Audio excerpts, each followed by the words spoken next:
गुजरात को बुनियादी सुविधाएं देकर एक खुशहाल गुजरात बनाने के लिए आम आदमी पार्टी के साथ जुड़ने जा रही हैं। मैं आम आदमी पार्टी के मुखिया अरविंद केजरीवाल जी की ओर से और पूरी पार्टी की ओर से रेशमा पटेल जी का आम आदमी पार्टी में बहुत बहुत स्वागत करता हूं। इस परिवार का हिस्सा होने पर उन्हें बहुत बहुत मुबारकबाद, बहुत बहुत बधाई देता हूं। और ये मेरा विश्वास है कि रेशमा जी जैसी शख्सियत से आम आदमी पार्टी को बहुत लाभ मिलेगा और खास करके आम आदमी पार्टी की गुजरात इकाई बहुत मजबूत होगी रेशमा पटेल जी की एंट्री से आम आदमी पार्टी में। तो मैं बहुत बहुत स्वागत करता हूं और एक बार औपचारिक तौर पे आप सबके कैमरे के सामने उनको परिवार का हिस्सा बनाएंगे।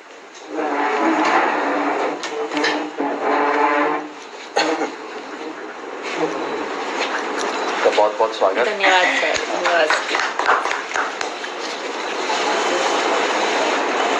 बहुत बहुत बहुत बहुत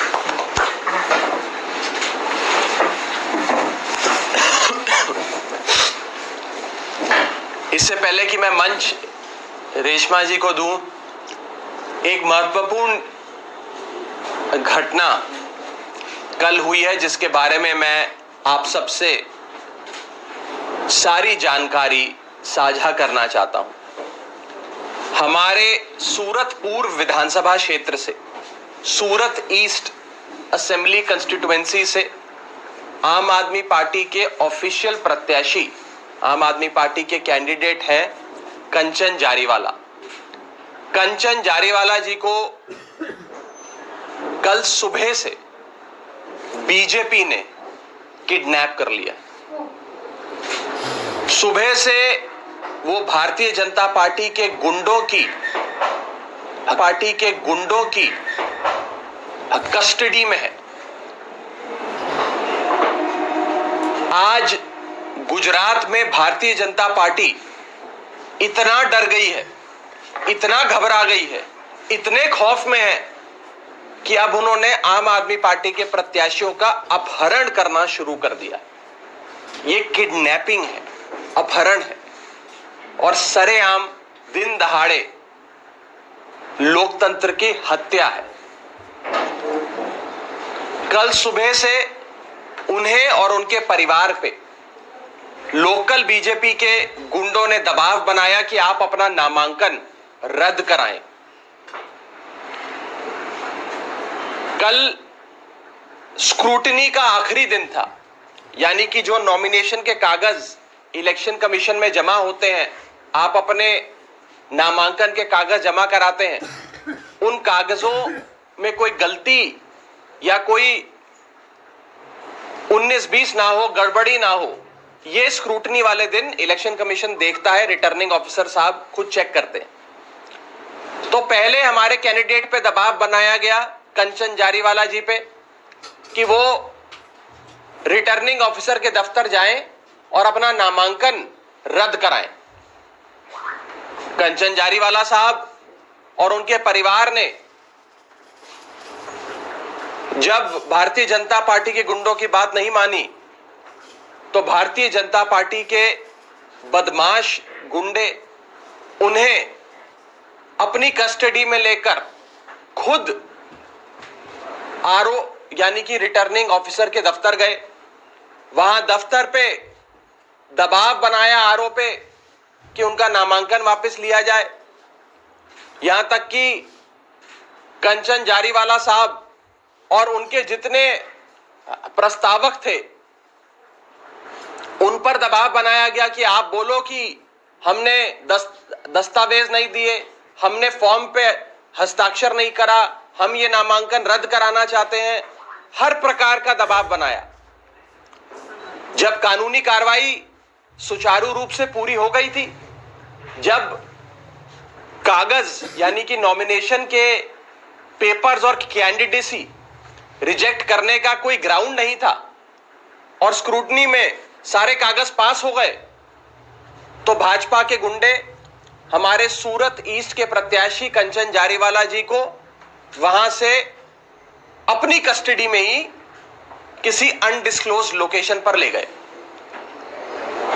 दोपहर 1 बजे से कंचन जारीवाला साहब का फोन बंद है, उनकी लोकेशन किसी को नहीं पता और बीजेपी के गुंडों ने हमारे कैंडिडेट को किडनैप कर लिया।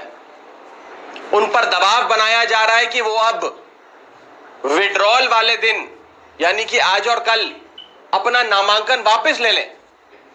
उन पर हर प्रकार का मानसिक, शारीरिक, फिजिकल, इमोशनल, साइकोलॉजिकल प्रेशर बनाया जा रहा है और ये सरेआम दिन दहाड़े जब भारत के लोकतंत्र का सबसे बड़ा त्योहार इलेक्शंस, चुनाव चल रहा हो, मॉडल कोड ऑफ कंडक्ट लगा हो, सारी पार्टियां चुनाव प्रचार में जुटी हो, मतदाता अपना मन बना रहा हो किस पार्टी को वोट देना है, किस पार्टी को वोट नहीं देना है, उस बीच भारतीय जनता पार्टी के गुंडे आम आदमी पार्टी से और अरविंद केजरीवाल जी से इतना डर गए हैं, इतना घबरा गए हैं कि आज उन्होंने हमारे सूरत ईस्ट के प्रत्याशी को अगवा कर लिया, उनका अपहरण कर लिया है। अगर ये जंगल राज नहीं है तो क्या है? मैं आपको ये सूचना देना चाहता हूं कि आम आदमी पार्टी इस पूरे मुद्दे पर सख्त कार्रवाई करेगी। हमने चीफ इलेक्टोरल ऑफिसर को, जो इलेक्शन कमीशन द्वारा इस चुनाव को पूरी तरीके से करवाने की जिनकी जिम्मेदारी होती है, उन्हें सूचना दे चुके हैं। लिखित में कंप्लेंट जा रही है।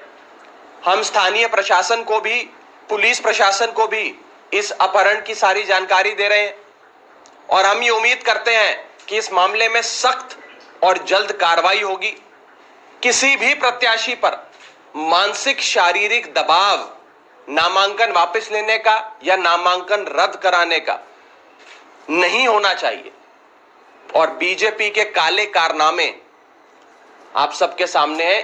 ये गुंडागर्दी का परिचय बीजेपी ने, जंगल राज का परिचय बीजेपी ने आज गुजरात की जनता के सामने रखा है।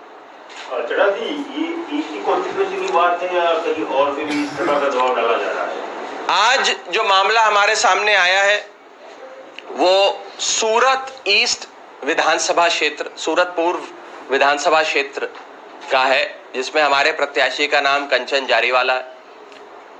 और केवल कंचन जारीवाला साहब पर ही नहीं, उनके पूरे परिवार पर, उनके भाई भाभी जो उनके प्रस्तावक थे, उन पर भी दबाव बनाया जा रहा है कि आप भी इलेक्शन कमीशन में जाकर एफिडेविट दें कि हमने तो कोई प्रस्तावक बनकर हस्ताक्षर नहीं करे, इनका नामांकन रद्द किया जाए। उनका घर दोपहर बाद से बंद है, घर पे मोटा ताला लगा हुआ है।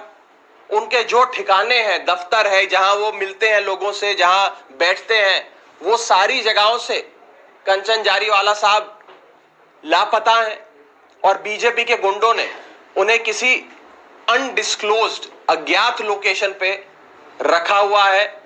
वो इस समय बीजेपी की कस्टडी में है। ये अपहरण है, ये किडनैपिंग है और सरेआम बीच चुनाव में लोकतंत्र की हत्या है। इस विषय पे आपका कोई सवाल है तो आप पूछ सकते हैं। पुलिस को कंप्लेंट किया है? बिल्कुल, police, chief electoral officer, election commission, स्थानीय प्रशासन, सबको कंप्लेंट जा चुकी है और जा रही है और हम उम्मीद करते हैं कि प्रशासन और इलेक्शन कमीशन इस पे सख्त से सख्त कार्रवाई करेगा।